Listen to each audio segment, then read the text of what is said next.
നമസ്കാരം. ഇന്ന് നമ്മോടൊപ്പം ഉള്ളത് ഡോക്ടർ പാർത്ഥസാരഥിയാണ്. ഇദ്ദേഹം ഇസ്ലാമിക ചരിത്ര അധ്യാപകനും സാമൂഹ്യ വിമർശകനും ഒപ്പം എഴുത്തുകാരനും കൂടിയാണ്. സാറ് കുറച്ച് മുൻപ് പറഞ്ഞു മാർത്താണ്ഡവർമ്മ എന്ന് പറയുന്നത് ഒരു മാടമ്പിയായിരുന്നു, ഒരു ഭരണം പിടിച്ചെടുക്കാൻ മറ്റ് സേനകളെ പുറത്തുനിന്ന് വാങ്ങി, അങ്ങനത്തെ ഒരു കഥകൾ സാറ് പറഞ്ഞു. പക്ഷേ അങ്ങനെയുള്ള ഒരു മാടമ്പിയായിട്ടൊരു വ്യക്തി എങ്ങനെയാണ് പിന്നെ ചരിത്ര പുസ്തകങ്ങളിൽ പിന്നീട് ഒരു സ്വാതന്ത്ര്യ സമര സേനാനിയായിട്ട് ആ ഒരു പരിവേഷം എങ്ങനെയാണ് ലഭിച്ചത്?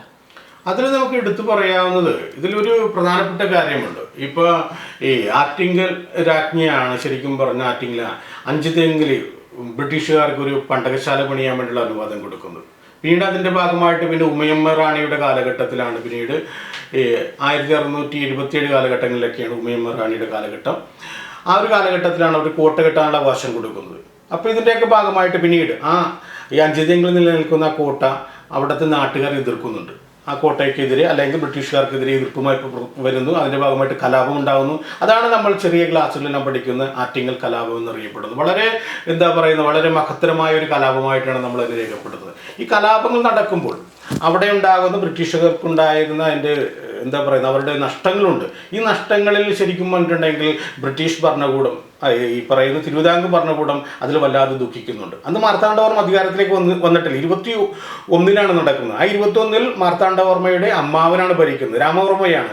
അന്ന് ഈ രാമവർമ്മ ഒരു കത്തെഴുതുന്നുണ്ട്. അതായത് ഈ പറയുന്ന ഈ കോട്ടയിലെ മുഖ്യ കാര്യദർശിയായിട്ടുള്ള അലക്സാണ്ടർ, ബ്രിട്ടീഷുകാരനായിട്ട് അലക്സാണ്ടർക്ക് എഴുതുക എന്താണ്, അതായത് ആ കലാപത്തിലേർപ്പെട്ട മുഴുവൻ ആളുകളെയും പിടിച്ച് ശിക്ഷിക്കാം, അതിൽ ബുദ്ധിമുട്ട് തോന്നേണ്ടെന്നാണ് പറഞ്ഞത്. അതായത് തിരുവിതാംകൂർ രാജാക്കന്മാരെ സംബന്ധിച്ച് ഞങ്ങൾക്ക് അതിൽ ബുദ്ധിമുട്ടുണ്ട്, ഒരിക്കലും ഞങ്ങൾ ജനങ്ങളോടൊപ്പമല്ലെന്നാണ് പറയുന്നത്. അങ്ങനെ ഉണ്ടാകുന്ന ഒരാൾ പിന്നീട് സ്വാഭാവികമായിട്ട് മാറുകയാണ്. ആ മാറുന്ന ആൾ അതായത് എല്ലാ കാലഘട്ടത്തിലും ബ്രിട്ടീഷുകാരെ സഹായിക്കാൻ വേണ്ടിയുള്ള താല്പര്യമായിട്ടാണ് നിൽക്കുന്നത്.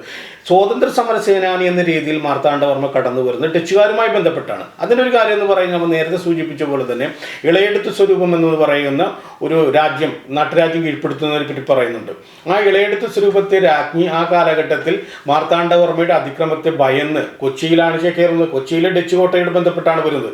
അപ്പോൾ ഡച്ചുകാർ മാർത്താണ്ഡവർമ്മയെ സംസാരിക്കുന്നുണ്ട്. അന്ന് ഈ നമ്മുടെ സിലോണിലെ അല്ലെങ്കിൽ ശ്രീലങ്കയിലെ അവിടുത്തെ ഗവർണറുണ്ട്, ഡച്ച് ഗവർണറുണ്ട്, വാനിൻഹോഫ് എന്ന് പറയുന്ന അദ്ദേഹം മാർത്താണ്ഡവുമായി സംസാരിച്ചതിൻ്റെ ഭാഗമായിട്ട് പറയുന്നത് നിങ്ങൾ ഇളയെടുത്ത് രാജ്ഞിയിൽ നിന്ന് പിടിച്ചെടുത്ത പ്രദേശങ്ങൾ വിട്ടുകൊടുക്കണമെന്നാണ് പറയുന്നത്.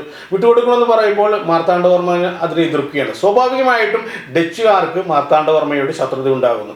ഈ സമയത്താണ് ഇതിനോട് ബന്ധപ്പെട്ടാണ് 1741 കുളച്ചൽ യുദ്ധം നടക്കുന്നത്. അപ്പോൾ മാർത്താണ്ഡവർമ്മ ചെയ്ത ചില ചെയ്തികളെ ഡച്ചുകാർ എതിർത്തു, അല്ലെങ്കിൽ മാർത്താണ്ഡവർമ്മയെ എതിർത്ത ചില ആൾക്കാരെ ഡച്ചുകാർ സഹായിച്ചു. ഇതിൻ്റെ ഭാഗമായിട്ടാണ് കുളച്ചൽ യുദ്ധം നടക്കുന്നത്.